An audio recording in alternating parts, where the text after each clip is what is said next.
If I could go back in time and talk to the Erin that was just starting her very first business, I would have so much to tell her. Like, hey, maybe we should not do these things.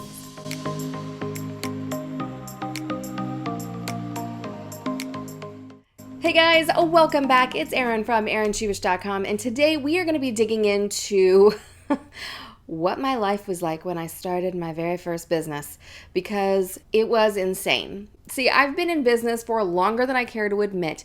It's been over 10 years that I've worked for myself. I'm virtually unemployable at this point.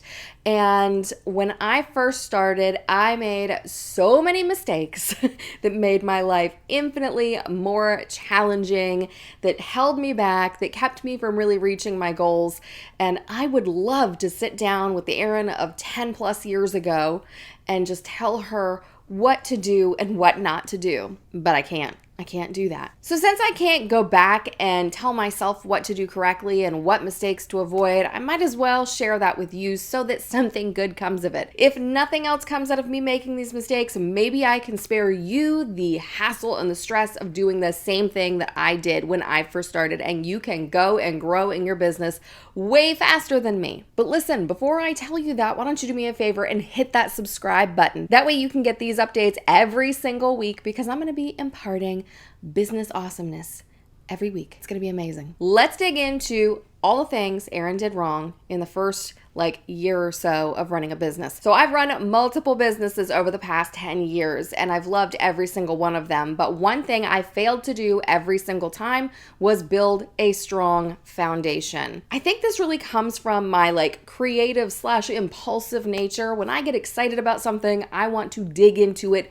right away. I don't want to have to think about planning, and I just want to go and do the thing. And this is something that so many business owners are guilty of, and it is something that will hold you back for sure. So the first mistake I would correct is not being intentional and not building that solid foundation. Instead of employing the fly by the seat of your pants technique, go ahead and dig into what exactly your business does specifically. Don't go into it with a vague idea of, I might be doing this and I may do that later. Go into it with a very clear picture of what you're going to be offering, and even better, who are you going to be offering your services or products to? This is something that will save you so much stress in the long run if you know exactly what you're doing and exactly who you're serving, and then you can start to take intentional action step by step. And since you're already thinking about it, be thinking about what your end goals are.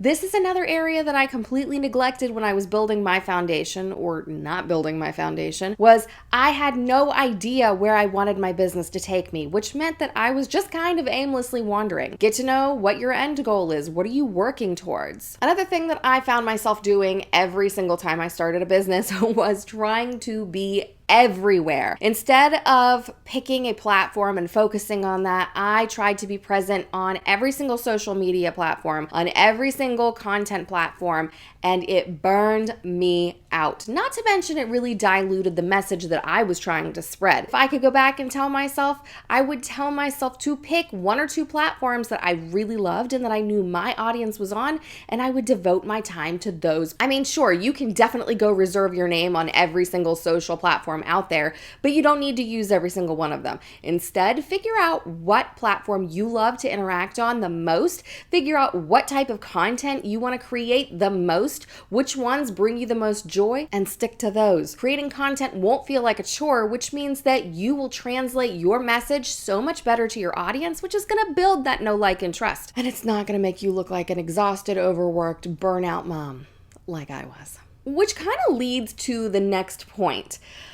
If I could go back and do it all over again, I would tune out the noise. There are 1,010,000 people online right now telling you what to do, what not to do, how to be successful, what you have to purchase, how you have to look. I spent a lot of time comparing myself to the people that were a step ahead of me, and then tried to emulate in order to reach my own success. This did nothing but help me reach somebody else's growth path, which was not fulfilling, not sustainable, and just one of those things that doesn't feel very good, because instead of being yourself online, you're just a carbon copy of someone else, which is not pleasant. And it doesn't help build those strong connections with your audience that you need in order to make a sale. When we start to emulate others, we really strip away the things that make us unique and the things that make us stand out in our industry. So try to tune those things out. Focus on who you are, be yourself, and be confident in who that person is. This is something that does take time, but you will get there, and you will be so much happier for it. I am telling you this without a doubt. If you walk away with nothing else today, walk away with the fact that you can be you, and you can be you completely, and it will be fulfilling. It will be life-giving. Now, a lot of people will come back and feel really insecure about this. They'll hear that point and they'll be like, I don't know if I want to do that, Erin. What if people don't like me? What if it doesn't come out right? What if I look messy and it doesn't look like my life is together? that's fine. If I could go back and give myself this piece of advice, I definitely would. Forget perfection. Perfection is boring and it is not relatable. There's something happening online right now where everyone feels like they need to be striving for perfection, which is an impossible goal. So what happens is all of these people, all of these influencers, they create these perfect personas, but their lives are not like that. What we get to see is this filtered viewpoint of their world, and then we trick ourselves into believing that that is their every single day. Instead of wallowing in that, do yourself a favor and recognize the truth that we are seeing a filtered view. And that a lot of the times we're either bored by that filtered view or it makes us feel less than. And if we continue to perpetuate that my life is perfect mentality, then we're going to continue to tell other women that they are not enough, that what they do isn't enough, and that they need to be more. And this isn't the case. Focus on yourself and putting yourself out there in an authentic way, and forget being perfect. You're gonna make mistakes, and that's okay. Those mistakes are not a be-all, end-all, you're a failure. It's nothing like that. Instead, it makes you a relatable human being, and that is going to help you build strong connections. Not only that, it is super liberating to say, you know what, I made a mistake, whatever, I'll move on. And finally, one tip that I continually give myself is network more. Connect with other people more. I have this issue. I am an introvert.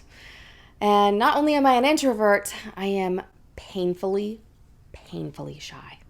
Most people do not realize that about me because they see this person right here in front of the camera. But the truth is that I am by myself in my living room. I've got my dogs beside me and a camera and a microphone. That's it. I don't have anybody else to be looking back at me. I don't have any expressions to have to try to read. It's just a camera lens and my own face above it. I kind of like looking at my own face sometimes. But the truth is that this is way easier for me than it is to go into a crowded room and talk to other people in real life. But those connections are so important. Those connections are equally important as the ones that you make with your audience. Instead of hiding behind your computer, or instead of focusing solely on connecting with your audience, try to connect with other people in your industry. The people that are in your industry are going to get where you're coming from. They're going to be able to give you the encouragement and the support and the love that you need as you go and grow in your business. And trust me, it will help you go and grow in your business. Now, if you've been in business for a while and you find yourself listening to this video and going, okay, wait a minute, I'm making these mistakes. It's not too late. It isn't too late to change things. And I'm telling you this from experience because it is never too late to kind of start over or to pivot or to just make some changes to put yourself and your business in better alignment with your future. All right, friends, if you love this video, do me a favor, give it a thumbs up and be sure to click over to the next video so that you can get more amazing business tips. All right, I'll see you next time. Bye.